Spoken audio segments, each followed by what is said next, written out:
Ladies and gentlemen, Malia. Hello. Good morning. I'm very well, thank you very much. Nice to have you here. Thank you for inviting me. Of course.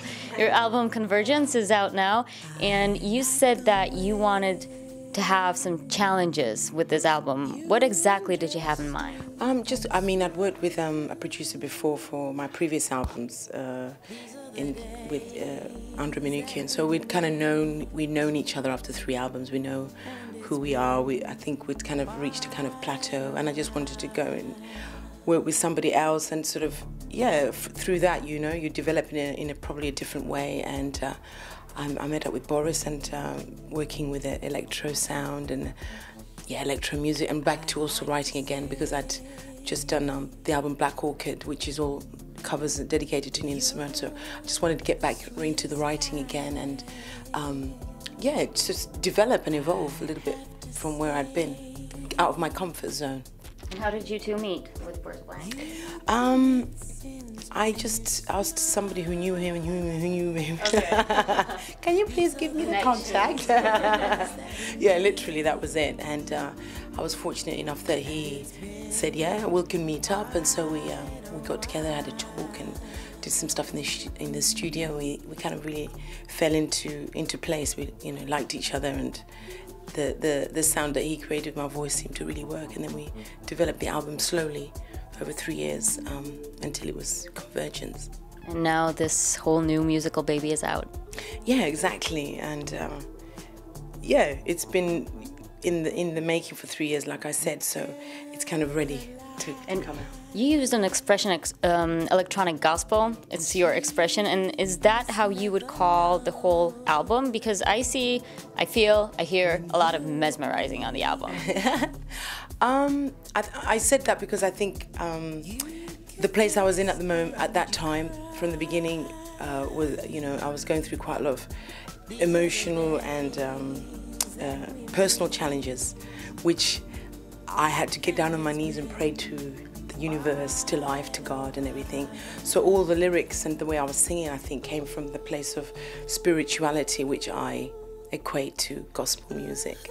And in that sense, I feel it's like, it's kind of a gospel, it's kind of a prayer. It's for me, it was a religious experience. And couple that with the sound that Boris gave me, which is a very huge landscape and of space and some kind of, I don't know, divinity. It felt like that at the time, and I think when I look back and listen to the album, it certainly has, that's how it feels for me.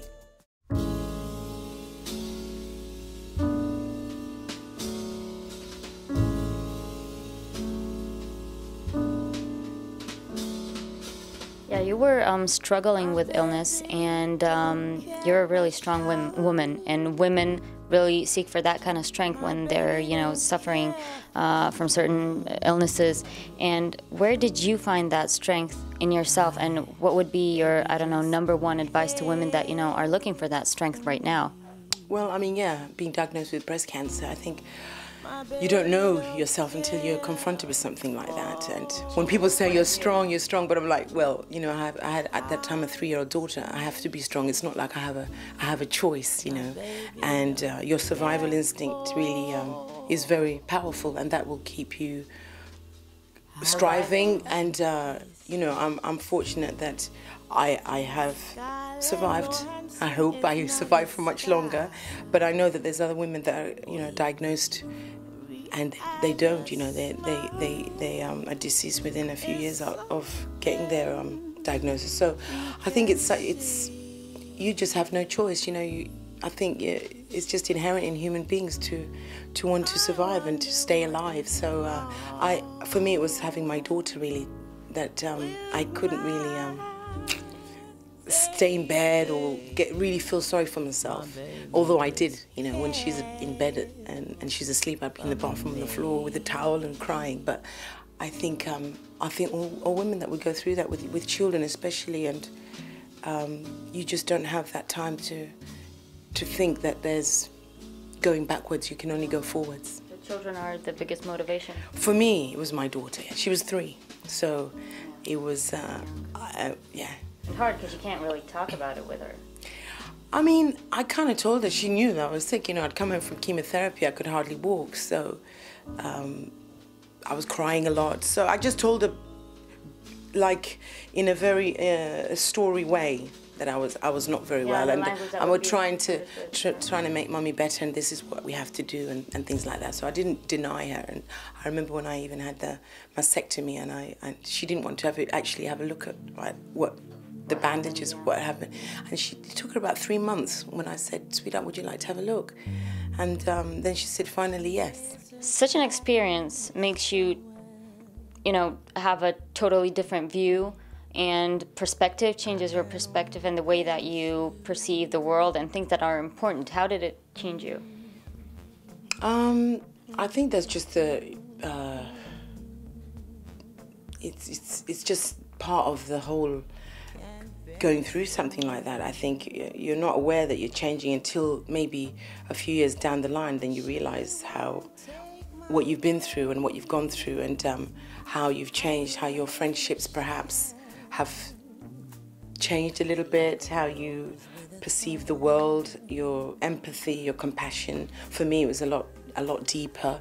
So if somebody tells me they're sick, I'm not like, oh yeah, you get over it. I'll be like, okay, you know, what's really, you know, what you're going through, anything. It's just, for me, I had a much deeper compassion for people, I think. I always had that, but I thought I had until this experience. So I think for me, it just kind of glorified the human race more and made the world more beautiful. But at the same time, when you see things that happening that are not so nice, it's really also like, how can people be doing that to each other? And so both are like, you have this heightened sense of the world, and then when at the same time when things are not happening that are really bad, you feel it as deep as when it's really great. So for me, that's been sort of revelation. And what about shows? Because we have the album, I Have You Here Now, and when can we see you? Are you going to sing in Poland sometime soon? Well, you'll have to invite me. Oh, you are invited. Come on, you're always invited. My band. Yeah, we've taken it on the road, and it sounds really great, actually. I mean, we've transported Boris's sounds and samples with a keyboard player, bass player, drums, and a guitar, and it's sounding really. It's really good. I really enjoy it. Well, then we're looking forward to seeing you here. Yeah, I hope we can come back with the whole band and perform some concerts. Absolutely. Your song, I Feel It Like You, has landed on our latest compilation, which is out next week. And if you were to make your own compilation, what kind of artists would you like to see on that kind of compilation? Oof. Hard question, right? Yeah, because I'm always changing, but the ones that I guess I'm always going retro. So it's always Billie Holiday, it's always Sarah Vaughan, and I'd like to hear them do some electro music and put their voices on that. Nina Simone, Joni Mitchell. Classics. Yeah, the classics, I think. I must say though, you know, I love this. There's a singer called Valerie June that I'm really enjoying. I saw her in concert a little while back, and I thought she was amazing.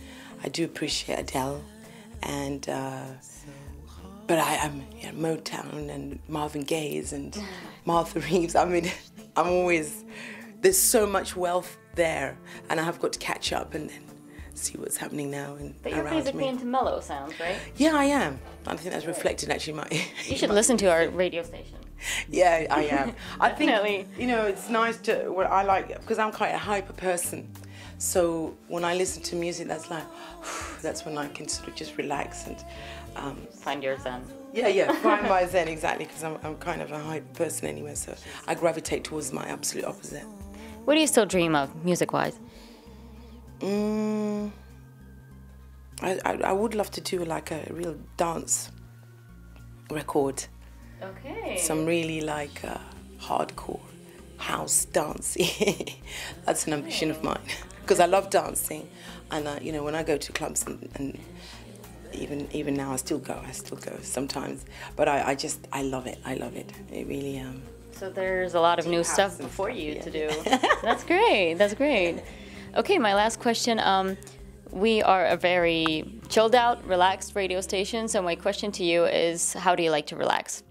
How do you chill out?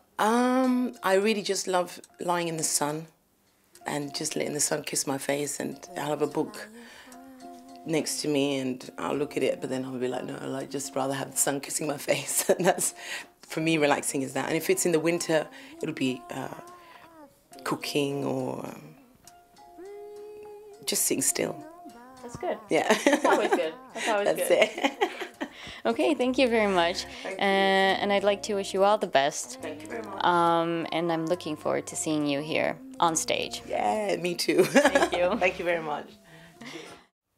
Dum dum dum dum dum dum dum dum dum.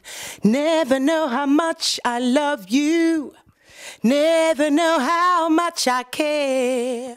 When you put your arms around me, I get a fever that's so hard to bear. You give me fever when you kiss me, fever when you hold me tight, fever in the morning and fever all through the night. Sun lights up the daytime, moon lights up the night. I light up when you call my name, and I know I'm gonna treat you right. You give me fever when you kiss me, fever when you hold me tight, fever in the morning and fever all through the night.